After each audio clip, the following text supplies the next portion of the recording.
Hi hello అండి, welcome back to ప్రణవర్హన్ 369. ఈరోజు వచ్చేసి మనం మినపప్పుతో జంతికలు తయారు చేద్దాం. మినపప్పు చాలామంది మినపప్పు కంటే కూడా శనగపిండితో చాలా జంతికలు చేస్తారు చాలామంది. కానీ శనగపప్పు పడని వాళ్ళు ఉంటారు. శనగపప్పు కొంచెం గ్యాస్ ట్రబుల్ కూడా కదండి. కానీ మినపప్పుతో చేసుకొని చాలా టేస్టీగా ఉంటాయి.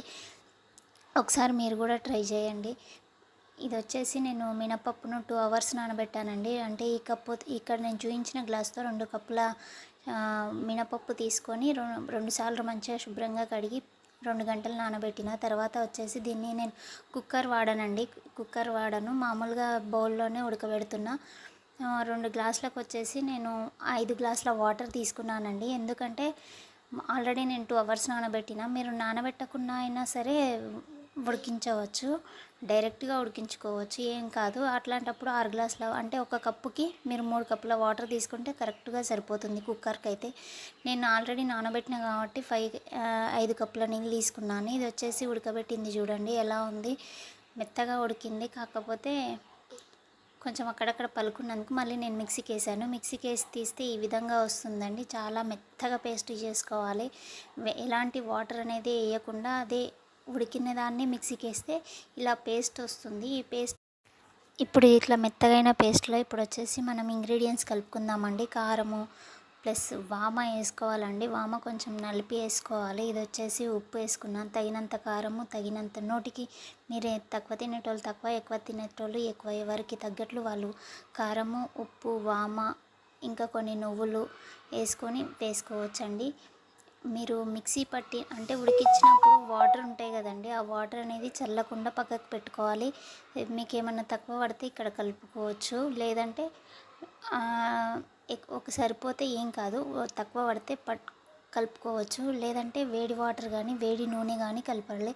ఒక గ్లాస్ మినపప్పుకి వచ్చేసి ఇప్పుడు ఒక గ్లాస్ మినపగుళ్ళకు 2 నుంచి 2.5 మధ్య వరిపిండి కలుపుకోవాలండి. అంటే 2.5 అంటే 2 గ్లాసులు లేదా ఒక గ్లాస్కి 2 గ్లాసులు లేదా 2.5 గ్లాసుల వరిపిండి కలుపుకోవాలి.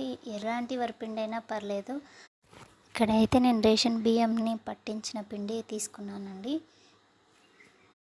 శనగపిండితో చేసినంత ఈజీ కాదండి, ఎందుకంటే అది కొంచెం అటు ఇటు అయినా మళ్ళీ మనం కలుపుకుంటాం. కానీ ఈ పిండి అటు ఇటు అయితే చాలా కష్టం. కొంచెం అంటే లూజ్గా కలిపితే ఆయిల్ ఎక్కువ పీలుస్తుంది, కొంచెం టైట్గా కలిపినా ప్రెస్ చేయడం ఇబ్బంది. మీడియంగా కలుపుకోవాలి.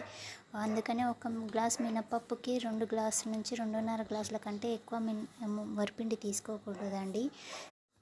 పిండి మంచిగా కలుపుకున్న తర్వాత ఈ విధంగా కలుపుకున్న తర్వాత జంతికల గొట్టం తీసుకొని జంతికల గొట్టంలో పిండిని పెట్టి వేడివేడి నూనెల్లో మధ్యస్థ మంటపై జంతికలు అనేది వేసుకోవాలండి. ఈ విధంగా మధ్యస్థ మంటల్లో ఉంచుకొని జంతికలు వేడి చేసుకోవాలి. ఇంకొకటండి, ఈ జంతికలు వేసినప్పుడు అవి కాగినాయా అంటే మామూలుగా అవి వేగినాయా లేదా అనేది కూడా తెలియదు, ఎందుకంటే పిండి మొత్తం వైట్లో ఉంటుంది కాబట్టి తెలియదు.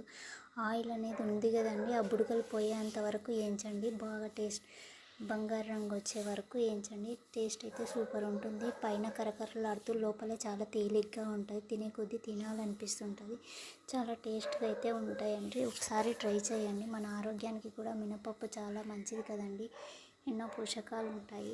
శనగపప్పు కంటే కూడా మినపప్పు చాలా హెల్తీకరం కాబట్టి మినపప్పుతో ఈసారి చేసినప్పుడు మీరు మినపప్పు జంతికలు ట్రై చేయండి. ఉడకబెట్టిన మినపప్పుతో జంతికలు చేయడం మీకు ఇబ్బందిగా అనిపిస్తే, ఇన్ కేస్ ఇబ్బంది అనిపిస్తే మీరు ఇంకో పద్ధతిలో కూడా చేయొచ్చండి. అది వచ్చేసి మామూలుగా సేమ్ మెజర్మెంట్స్తోనే మినపప్పును తీసుకొని దాన్ని కొంచెం 2 టైమ్స్ వాష్ చేసి ఆరనివ్వాలి. అంటే కొంచెం ఆరిన తర్వాత అంటే కడిగినాక ఆరబెట్టుకొని దాన్ని ఆరిన తర్వాత కొంచెం గోల్డ్ రంగు వచ్చే వరకు కొంచెం వేపాలండి. వేపిన తర్వాత ఆ బియ్యంలో కలిపి ఇది కూడా మినుములు ఇవ్వచ్చు మిల్లు ఆడించినాక, అంటే వరిపిండి ప్లస్ మినపప్పు 2 ఆడించుకొస్తారు కదండి. ఆడించుకొచ్చినాక వాటిని మామూలుగా యథావిధిగా కలిపి ఆ విధంగా కూడా మురుకులు ట్రై చేయొచ్చు.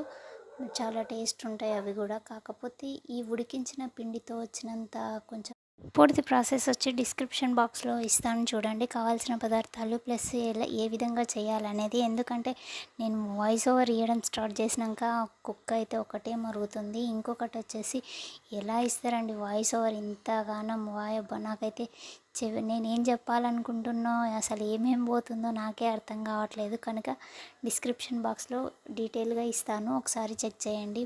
అదేవిధంగా మా వీడియోస్ కనుక మీకు నచ్చినట్లయితే ప్లీజ్ లైక్, కామెంట్, సబ్స్క్రైబ్ ప్రణవర్హన్ 369 ఛానల్ని. ఒక వీడియో చేయాలంటే చాలా కష్టమవుతుందండి. చూడండి ఒక్కసారి, ఈ విధంగా ఉంటుంది.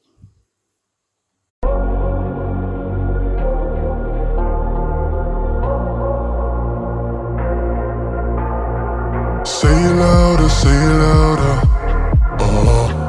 Feel the moment, feel the power.